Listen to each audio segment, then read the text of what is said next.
Hello everyone, welcome back to Tutor Tips. आज है हमारा फ्री ट्यूशन का डे 19 जिसमें हम कवर करेंगे comparative analysis, Henri Fayol and F W. Taylor.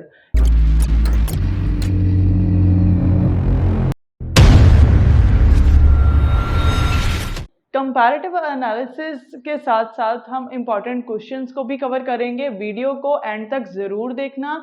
मैं comparative analysis of F W. Taylor and Henri Fayol के जितने भी पॉइंट्स होंगे उनको कवर करने के बाद मैं फुल चैप्टर की आपको बताऊंगी इम्पॉर्टेंट क्वेश्चंस, जिनको कवर करके आप अच्छे से प्रिपरेशन कर सकते हो इस चैप्टर की। Henri Fayol and F W. Taylor दोनों ही क्लासिकल थ्योरिस्ट थे। इन्होंने अपनी बेस्ट कंट्रीब्यूशन के साथ ऑर्गेनाइजेशन में होने वाले काम को बहुत ज़्यादा बेटर करने की कोशिश करी है। ठीक है, तो आज हम इन दोनों के कंपैरिजन के बारे में पढ़ेंगे, देखेंगे कि दोनों की क्या क्या अपनी राय थी, क्या क्या एक्सपीरियंसेस थे और दोनों ने क्या क्या कंट्रीब्यूशन दी है। अब हमने डिफरेंट वे से तो पढ़ लिया है। पहले हमने हेनरी फ्योल के प्रिंसिपल्स के बारे में पढ़ा था, फिर हमने एफ.डब्ल्यू. टेलर की टेक्निक्स के बारे में पढ़ा था। आज हम दोनों को इकट्ठा ही पढ़ने वाले हैं, दोनों की कंट्रीब्यूशंस को साथ में देखेंगे और डिफरेंशिएट करेंगे कि दोनों ने अपनी क्या क्या कंट्रीब्यूशन दी है ऑर्गेनाइजेशंस में। ठीक है, तो सबसे पहले मैं आपको ये बता दूं कि कंपैरेटिव एनालिसिस का बेसिकली मतलब क्या होता है कि जब टू डाटा सेट्स में हम क्या करते हैं, कंपैरिजन करते हैं। ठीक है, दो प्रोसेसेस में हम क्या है, कंपैरिजन करते हैं। ठीक है जी, तो वो है कंपैरेटिव एनालिसिस। तो आज हम करने वाले हैं Henri Fayol and F W. Taylor द्वारा दी गई कंट्रीब्यूशन में जो कंपैरेटिव एनालिसिस है वो। तो चलिए वन बाय वन स्टार्ट करते हैं। फर्स्ट इज टाइम पीरियड, मतलब कब हेनरी फ्योल का बर्थ हुआ वो, जैसे 1841 एंड हिज डेड ऑन, उनकी डेथ कब हुई 1925 में। इसी तरीके से एफ.डब्ल्यू. Taylor 1856 to 1915। ठीक है जी, उसके बाद हेनरी फ्योल जो थे वो फ्रेंच सिटीजनशिप थी उनके पास, और जो एफ.डब्ल्यू. टेलर थे वो अमेरिकन सिटीजन थे। उसके बाद जो हेनरी फ्योल हैं उन्होंने माइनिंग इंजीनियरिंग करी और वो एज अ माइनिंग इंजीनियर थे, और उन्होंने as a mining engineer organisation में वर्क किया एंड देन अपने एक्सपीरियंसेस के साथ प्रिंसिपल्स को डेवलप किया। एंड देन जो एफ.डब्ल्यू. टेलर थे वो मैकेनिकल इंजीनियर थे और बेसिकली उन्होंने टेक्निकल एक्सपर्टाइज जो है उसके बारे में बताया। टेक्निकली जो वर्क होता है उसके बारे में उन्होंने अपनी कंट्रीब्यूशन दी, और टेक्निकली जो एक्चुअल में वर्कर्स वर्क करते हैं, ठीक है, फंक्शनल लेवल पे वर्क करते हैं, तो उस पर फोकस किया।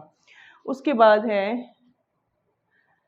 Henry Fayol. बेसिकली इन्होंने फोकस किया हाई लेवल मैनेजमेंट के ऊपर। ठीक है, मतलब इनके जितने भी प्रिंसिपल्स हैं उनमें क्या है, हायर लेवल मैनेजमेंट की ही बात करी गई है। जैसे सपोज यूनिटी ऑफ कमांड है, ठीक है, यूनिटी ऑफ डायरेक्शन है। ठीक है, तो ये प्रिंसिपल्स बेसिकली क्या कहते हैं कि एक बॉस की डायरेक्शन को मानना है, एक बॉस की कमांड को मानना है। ठीक है, तो बेसिकली जो हाई लेवल मैनेजमेंट जहाँ पे प्लानिंग्स होती हैं, स्ट्रेटजीज बनती हैं, ऑब्जेक्टिव सेट होते हैं, तो बेसिकली उस मैनेजमेंट के लिए फोकस किया।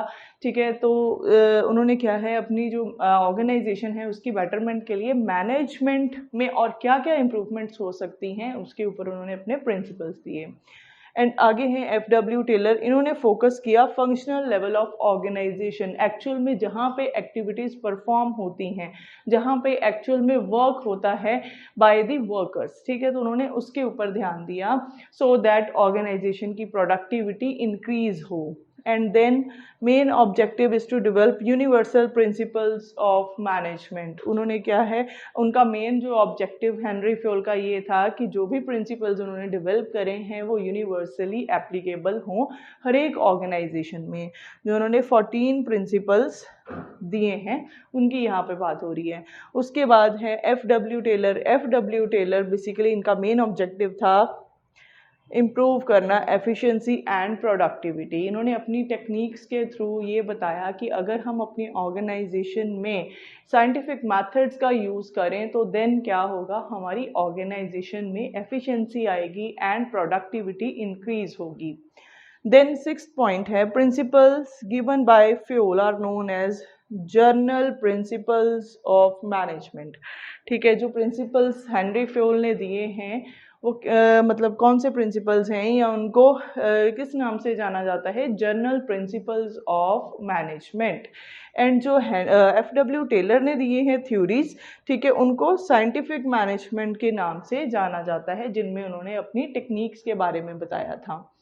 आगे आ जाता है हमारे पास 7th point, Henry Fayol is known as father of modern management and F.W. Taylor is known as father of scientific management. ठीक है, इनको साइंटिफिक मैनेजमेंट के फादर क्यों बोला गया, क्योंकि इन्होंने अपने एक्सपीरियंसेस के साथ, ठीक है, अपने एक्सपेरिमेंट्स के साथ, साइंटिफिक टेक्निक्स के साथ, ठीक है, अपनी जो भी टेक्निक्स हैं उनको डेवलप किया, सो दैट फंक्शनल लेवल पे होने वाले जो भी वर्क है, जो भी एक्टिविटीज़ हैं बाय द वर्कर्स, उनमें एफिशिएंसी आए। ठीक है, साइंटिफिक टेक्निक्स यूज़ हो, एक वन बेस्ट मेथड यूज़ हो हर एक काम करने के लिए। ठीक है जी। एंड देन 8th पॉइंट है, हेनरी फ्योल किस पे फोकस करते थे, on efficiency of managers and the whole of the organization. Henry Fayol ने अपने जितने भी प्रिंसिपल्स हैं उन्होंने बार बार उसमें यही कहने की कोशिश करी है कि अगर हमारी एफिशिएंसी जो है हमारे मैनेजर लेवल पे डेवलप होगी, अच्छी होगी, तो देन ऑर्गेनाइजेशन ओवरऑल ग्रो करेगी। उसके बाद एफ.डब्ल्यू. टेलर हैं। एफ.डब्ल्यू. टेलर ने क्या बताया है एफिशिएंसी के बारे में एंड प्रोडक्टिविटी के बारे में ऑफ द एम्प्लॉयज़। एम्प्लॉयज़ की प्रोडक्टिविटी, एम्प्लॉयज़ की एफिशिएंसी के बारे में, कि हम अपनी ऑर्गेनाइजेशन में ऐसी टेक्निक्स यूज़ करें, ऐसे मेथड्स यूज़ करें जिससे एफिशिएंसी आए। अब वर्कर्स में या एम्प्लॉयज़ में एफिशिएंसी का क्या मतलब है कि जो पर्टिकुलर टाइम पीरियड के लिए पर्टिकुलर एक ऑब्जेक्टिव सेट किया गया है, तो वो क्या है, विदाउट वेस्टेज के साथ वो कंप्लीट हो। मतलब हर एक एम्प्लॉय जो है इतने एफिशिएंट वे से वर्क करे, इतने अच्छे से वर्क करे, इतने अच्छे से अपनी स्किल्स का यूज़ करे, जिससे क्या है कि वेस्टेज जो है वो कम हो। ठीक है, तो इससे क्या होगा, इम्प्रूवमेंट आएगी काम में एंड देन एफिशिएंसी बढ़ेगी। ठीक, तो उसके बाद है हमारा 9th point, Fayol's ideas are based on his personal experiences only.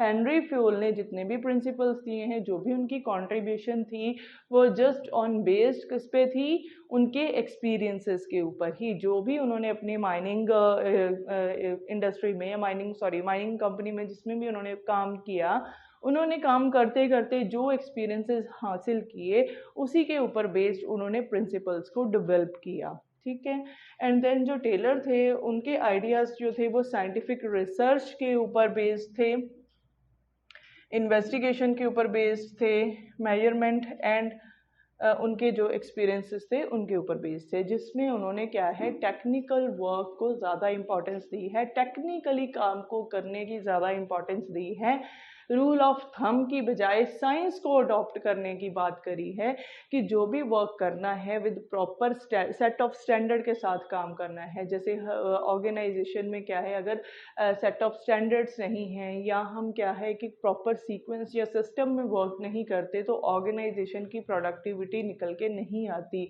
तो बार बार टेलर ने इसी के ऊपर फोकस किया है कि अगर हम अपने ऑर्गेनाइजेशन में scientific methods, proper measurements, techniques और प्रिंसिपल्स को यूज़ करेंगे, तो देन उससे क्या होगा, हमारी ऑर्गेनाइजेशन की प्रोडक्टिविटी एंड एम्प्लॉयज़ की एफिशिएंसी बढ़ेगी।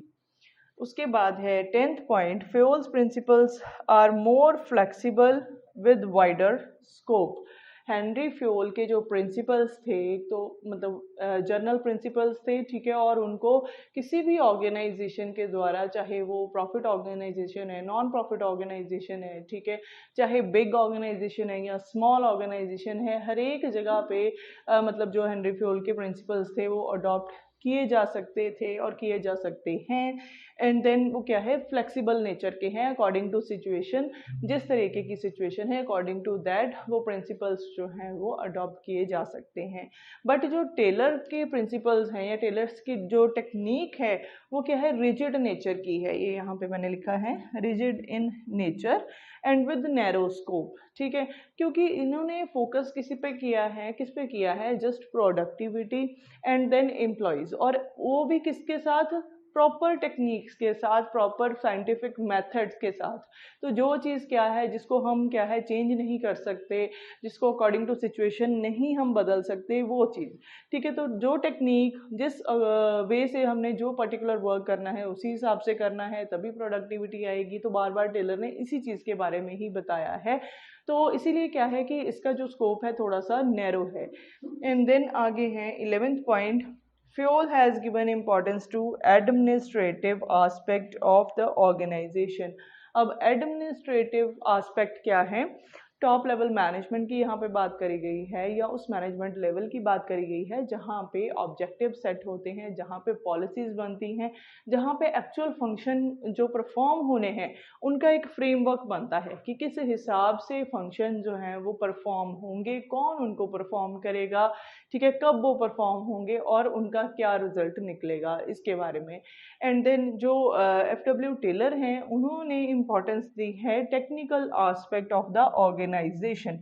टेक्निकल आस्पेक्ट में क्या आ जाता है, हमारा टेक्निकल वर्क, ठीक है, टेक्निक्स आ जाती हैं, फंक्शनल लेवल पे किस तरीके से काम हो रहा है वो आ जाता है। जैसे एम्प्लॉयज़ हैं, ठीक है, एम्प्लॉयज़ जो ऑर्गेनाइजेशन में वर्क करते हैं वो अंडर 8 टेक्निकल एक्सपर्ट उनके अंडर वर्क करते हैं। कि मतलब क्या है, 8 एक्सपर्ट जो है वो बताते हैं अपने इंडिविजुअल्स को, वर्कर्स को किस तरीके से वर्क करना है, ठीक है। और अगर वर्किंग कंडीशंस में किसी भी तरीके की कोई प्रॉब्लम आती है तो वो उनको सॉर्ट आउट करते हैं। जैसे फॉर एग्जांपल हमारा जो मैं आपको बताती हूँ, जैसे सपोज हेड मैनेजर हैं, ठीक है, उनके अंडर जो है एक फंक्शनल एक्सपर्ट आते हैं एंड देन टेक्निकल एक्सपर्ट्स आते हैं, ठीक है, जिनमें क्या है कि डिफरेंसेस सिर्फ ये है कि जो टेक्निकल एक्सपर्ट हैं वो क्या करते हैं, टेक्निकली जो वर्क में प्रॉब्लम आती है उनको सॉर्ट आउट करते हैं या अपने एम्प्लॉयज़ को गाइड करते हैं।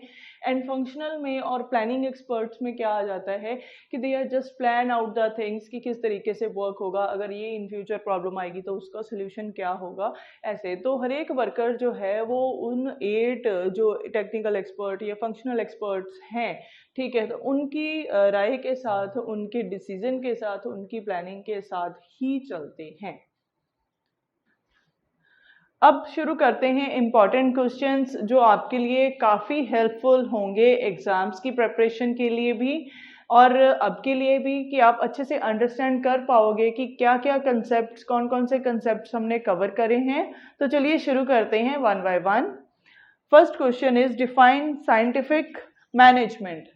अब साइंटिफिक मैनेजमेंट की आपने इसमें डेफिनेशन देनी है, ठीक है। शॉर्ट क्वेश्चन में ये वेरी वेरी इंपॉर्टेंट, बहुत बार एग्जाम्स में आ चुका है, ठीक है, तो इसको अच्छे से आपने प्रिपेयर करना है। उसके बाद है हमारा second question, discuss harmony not Discord.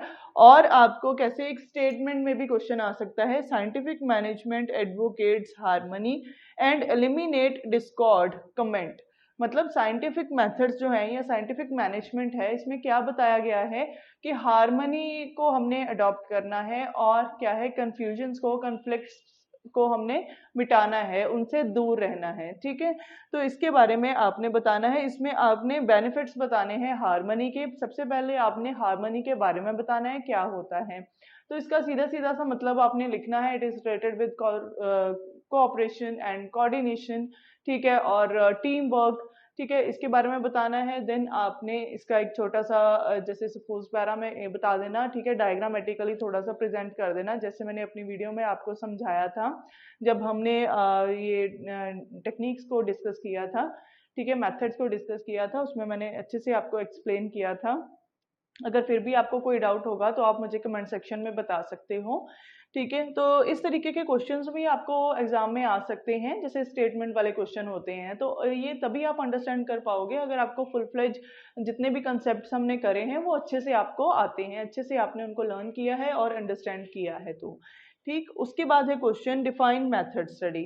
Define method study, सबसे पहले आपने इसमें एक चीज याद रखनी है, वन बेस्ट वे।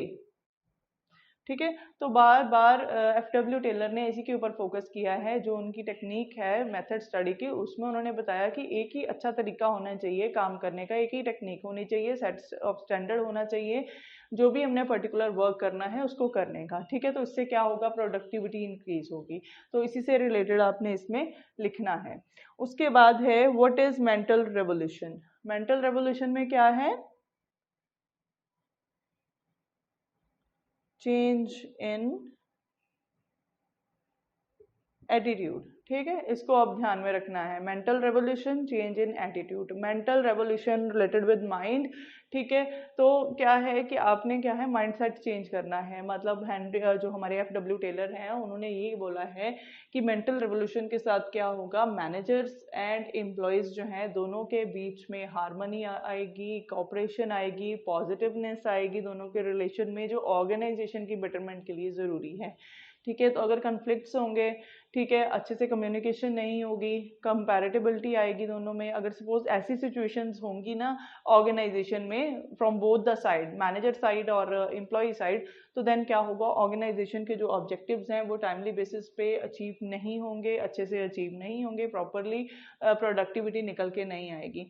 तो FW टेलर ने बोला है कि मेंटल रेवोल्यूशन का होना ज़रूरी है। हमने ऐसे सेशंस, ऐसी ट्रेनिंग जो प्रोग्राम्स है वो ऑर्गेनाइज करने हैं, और प्लस एक ऑर्गेनाइजेशन में ऐसा माहौल बनाना है जिसमें क्या है, टीम वर्क हो। ठीक है जी, तो इसके बारे में बताना। उसके बाद है what is fatigue study. Fatigue study के बारे में मैंने आपको अपने पिछले लेक्चर में बताया था, जिसमें हमने टेक्निक्स भी पढ़ी थी। उसमें क्या इसमें एक्सप्लेन किया था कि रेस्ट टाइम देना है एम्प्लॉयज़ को after some period of time. जब वो लगातार काम करते हैं तो देन क्या है, वो थक जाते हैं। ठीक है, इसके बारे में स्टडी किया था ना। तो क्या है कि उसके बाद उनको क्या है, रेस्ट टाइम चाहिए होता है, सो दैट प्रोडक्टिविटी जो है वो और ज़्यादा अच्छे से निकल के आती है। क्योंकि अगर एम्प्लॉय लगातार काम कर रहा है या काफ़ी घंटे वो लगातार काम कर रहा है, ठीक है, उसको थकावट होगी। थकावट होने से क्या होगा, प्रोडक्टिविटी नहीं आएगी। तो प्रोडक्टिविटी नहीं आएगी तो ऑर्गेनाइजेशन प्रॉफिटेबल नहीं होगी। ठीक है, तो क्या है, फटीग स्टडी में FW टेलर ने फोकस इसी पे किया है कि हमने अपने एम्प्लॉयज़ को रेस्ट टाइम देना है। उसके लिए भी एक स्टैंडर्ड सेट करना है, स्टैंडर्ड टाइम सेट करना है कि आफ्टर इतने टाइम पीरियड के बाद, मतलब चाहे अगर जैसे सपोज 10 घंटे की शिफ्ट है तो एवरी 2 आवर्स के बाद क्या है, 15 मिनट की रेस्ट जो है वो देनी है एम्प्लॉय को। ठीक है, तो इस तरीके से हर एक ऑर्गेनाइजेशन का अपना सेट ऑफ स्टैंडर्ड है, अपना कोड ऑफ कंडक्ट है, उसके अकॉर्डिंगली वो क्या है, रेस्ट टाइम जो है वो सेट करना है। ठीक, उसके बाद है what is science in place of rule of thumb. अब रूल ऑफ थंब में मैंने क्या बताया था कि ये क्या है, कि जो पर्सनल एक्सपीरियंसेस होते हैं या पर्सन की अपनी पर्सनल थिंकिंग होती है, उसके ऊपर बेस्ड वो क्या है, जो भी एक्टिविटीज़ हैं उनको ऑर्गेनाइज करता है या वो एक्टिविटीज़ परफॉर्म करवाता है अपने एम्प्लॉयज़ से। ठीक है, जो मैनेजर है ऑर्गेनाइजेशन का। तो अब इसमें क्या है कि FW टेलर ने ये बोला है कि साइंस को अडॉप्ट करना है यहाँ पे, मतलब टेक्निक्स को यूज़ करना है, साइंटिफिक मेथड्स को यूज़ करना है instead of rule of thumb. ठीक, अब आगे आते हैं question number 7, what is time study and motion study. Time study and motion study में क्या बताया गया है, टाइम में बताया गया है कि एक पर्टिकुलर टाइम, कितना टाइम पीरियड मतलब लगता है एक पर्टिकुलर वर्क को परफॉर्म करने में। ठीक है, वो जो भी टाइम इंटरवल है उस चीज़ के बारे में बात करेगी। ये मोशन स्टडी में आ जाता है कि जो अननेसेसरी, ठीक है, जो हम ये कह सकते हैं कि जिसकी ज़रूरत नहीं है ऑर्गेनाइजेशन में, अननेसेसरली जो एक्टिविटीज़ होती हैं जिनकी कोई इम्पोर्टेंस नहीं होती है, ठीक है, लेकिन फिर भी वो मूवमेंट्स जो है वो एम्प्लॉयज़ करते हैं। सपोज जैसे एक प्रोडक्शन सेक्शन है, ठीक है, उनमें क्या है कि अपने टूल्स को उठाने के लिए वो सीधा जाने की बजाय घूम के जा रहा है, या सपोज एम्प्लॉयज़ जो हैं वो थोड़ा सा मतलब ऐसे उनके एक्ट होते हैं या मूवमेंट्स ऐसी होती हैं जिनसे क्या है, इंजरी का भी डर होता है।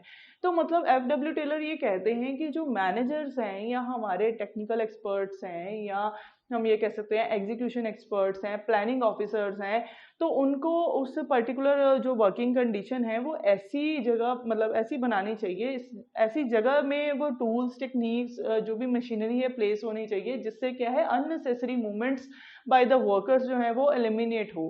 ठीक है, सीधा सीधा वो अपना काम करें, जो भी टूल्स, जो भी उनको इक्विपमेंट्स चाहिए, ठीक है, वो इजी टू कैरी, ठीक है, इजी टू कैरी हो, इजीली वो उनको उठा सकें और वहाँ पे जब भी उनको ये ज़रूरत हो वो अपना काम जो है वो उनसे कर पाएँ, ठीक है। तो मतलब अननेसेसरी जो इवेंट्स हैं या अननेसेसरी मूवमेंट्स हैं उनको एलिमिनेट करना है, तो यही मोशन स्टडी में बेसिकली बताया गया है एफडब्ल्यू टेलर द्वारा, ठीक है। तो इस चीज़ को ध्यान में रखना है। तो आपने पहले क्या है सीधा सीधा मतलब समझाना है एक्चुअल में कि मोशन स्टडी क्या है, उसके बाद टाइम स्टडी, देन आपने एक छोटा सा डायग्राम बना के उसको एक्सप्लेन करना है।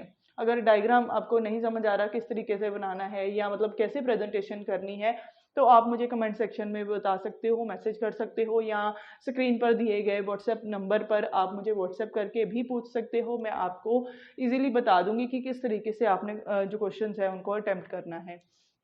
उसके बाद 8th क्वेश्चन है, what are the objectives of scientific management. अब साइंटिफिक मैनेजमेंट के क्या क्या ऑब्जेक्टिव हैं, एफडब्ल्यू टेलर ने क्या बोला है।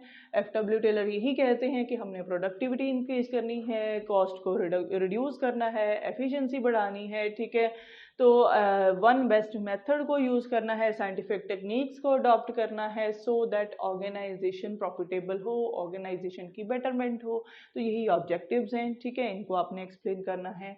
उसके बाद फंक्शनल फोरमैनशिप। फंक्शनल फोरमैनशिप का क्या मतलब है, 8 एक्सपर्ट के अंडर वर्कर काम करेगा, ठीक है, जिसमें क्या है प्लानिंग ऑफिसर आएंगे 4, एंड देन 4 आ जाएंगे एग्जीक्यूशनल ऑफिसर, ठीक है। प्लानिंग ऑफिसर आ जाएंगे जो क्या है एक्चुअल में जो पर्टिकुलर वर्क होना है उसकी प्लानिंग से रिलेटेड जो भी एक्टिविटीज हैं वो परफॉर्म करते हैं कि क्या एक्चुअल में वर्कर्स ने काम करना है। एंड देन जो एग्जीक्यूशन है वो क्या है, एग्जीक्यूशन ऑफिसर क्या करता है, at the place of work जहाँ पे काम हो रहा है उस जगह पे उन्होंने इंस्पेक्शन करनी है, ठीक है, सुपरविजन करनी है, ठीक है, वो चीज़ें उससे रिलेटेड। तो ये भी हमने अपनी पिछली वीडियो में जिसमें हमने टेक्निक्स पढ़ी थी उसमें कवर किया हुआ है। फिर भी कोई डाउट है तो आप फ्रीली मुझे बता सकते हो। And then 10th question is, scientific management is a clever device for the exploitation of labour, explain, ठीक है। अब इसमें क्रिटिसिज्म आ जाता है, ठीक है, या इसमें आपने क्या बताना है जो हमने कल कवर किए थे, डिसएडवांटेजेस ऑफ साइंटिफिक मैनेजमेंट, ठीक है।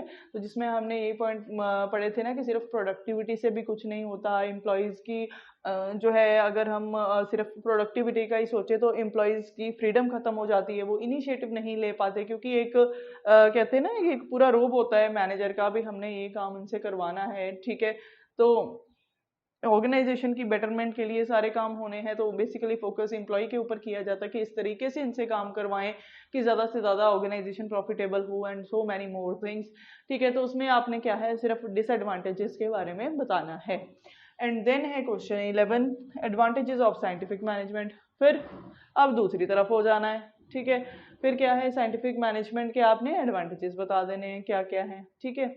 उसके बाद है make a comparative analysis of Henry Fayol and FW Taylor, जो हमने आज कवर किया है। Very very very important. इससे क्या होगा कि जो हेनरी फ्योल की कॉन्ट्रीब्यूशंस होंगी, जो प्रिंसिपल्स उन्होंने दिए हैं, ठीक है, एक तो वो 14 के 14 प्रिंसिपल अच्छे से आपको आने चाहिए, एंड देन एफडब्ल्यू टेलर की जो 4 टेक्निक्स हैं जो हमने पढ़ी थी वो अच्छे से आपको याद होनी चाहिए, ठीक है। तो देन आप इजीली कंपैरिजन जो है वो भी कर सकते हो, ठीक है। तो क्योंकि उन दोनों में ही फुल फ्लेज उनकी इन्फॉर्मेशन दी हुई है, उनकी कॉन्ट्रीब्यूशंस के बारे में बताया गया है, ठीक है, उनकी टेक्निक्स जो प्रिंसिपल्स उन्होंने दिए हैं, क्या उनके एक्सपीरियंसेस हैं, क्या टेक्निक्स उन्होंने यूज़ करी हैं, ठीक है, उन सब के बारे में डिटेल में बताया गया है। तो अगर आपको क्या है उसके बारे में नॉलेज है तो आप कंपैरिजन इजीली कर सकते हो। तो आज की मेरी इस वीडियो में भी मैंने कंपैरिजन जो बताया है बहुत ही इजी लैंग्वेज में बताया है, आपको इजीली अंडरस्टैंड हो जाएगा।